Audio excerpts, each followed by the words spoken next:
Hey everyone, these are weekly specials, 7/12 through 7/17. I'm going to give you a quick introduction to certain things, but I have to keep certain episodes short. So chicken parm, simple breading setup. You have a pound of chicken, regular flour, seasoned. You're going to flour the chicken. Now it's important to keep one hand dry, one hand wet, or else you're going to have mittens by the end of it. You're going to want to knock off as much flour as you can and make sure that it's nice. And then we have our egg wash, which is that. Alright, also, usually slap the sides, try to get that going, just to where it stops dripping. Then you have your seasoned breadcrumbs. I'll throw that in there. And that is that. Italian seasoning. And salt and pepper. And you're just going to try to get that nice and coated. And then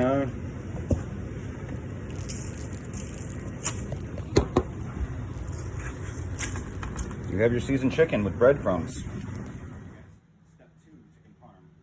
We have our breaded chicken. We have our beautiful little fry lid over here. Simply just going to deep fry that chicken until it's golden brown delicious.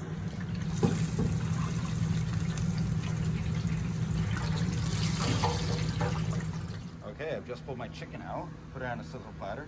I've taken its temperature. It is over 165, that's the temperature you're looking for. Please note that I stuck it into the fattest point the long way.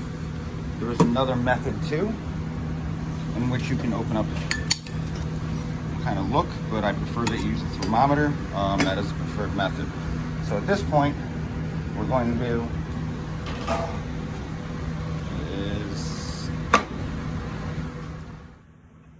next step, make sure chicken is cooked. You want 165 minimum. A little past that, it's not going to be totally bad, but anything under that is totally bad. So my chicken is at 177. I'm good with that. I'm actually going to take our house-made marinara. I'll show you what it looks like after. Lather that on.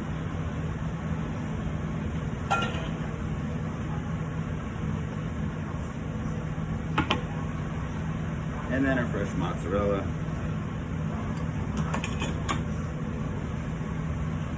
Just like that. Try to get as much space and coverage as you possibly can so that you have a little bit in every bite.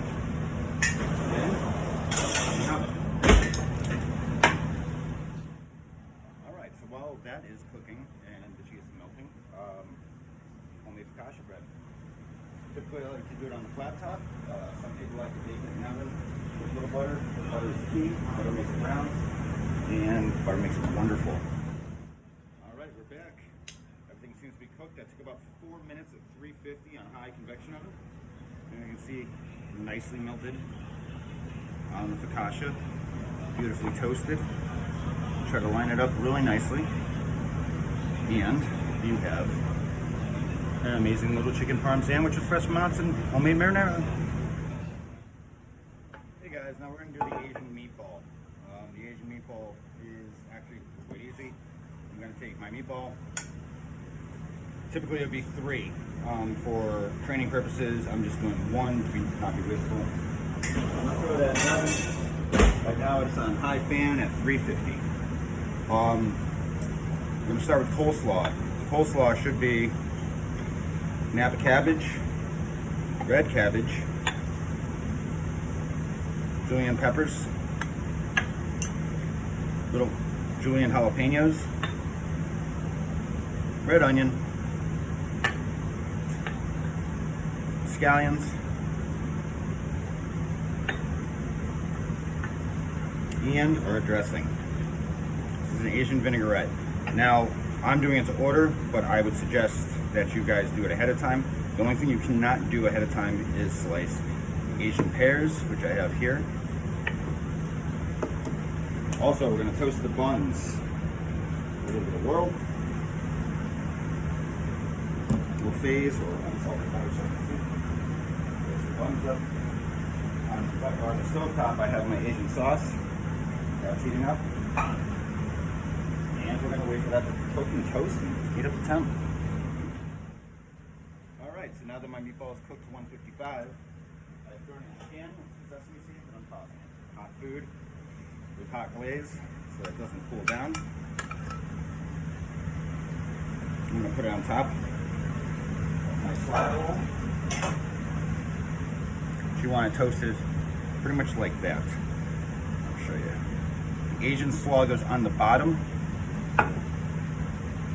And then the pears. So it should look like that before assembling. And you're going to kind of press down, and you're going to use what is called a golf pick. It has a big old round center. And it's going to go straight in through the center. Like I said, and then garnish with scallions. A couple sesame seeds fall out onto the plate, that's fine. It actually adds to the presentation. And you're going to want something that looks like this. You're going to want something that looks like that on a long plate. But 3 of them.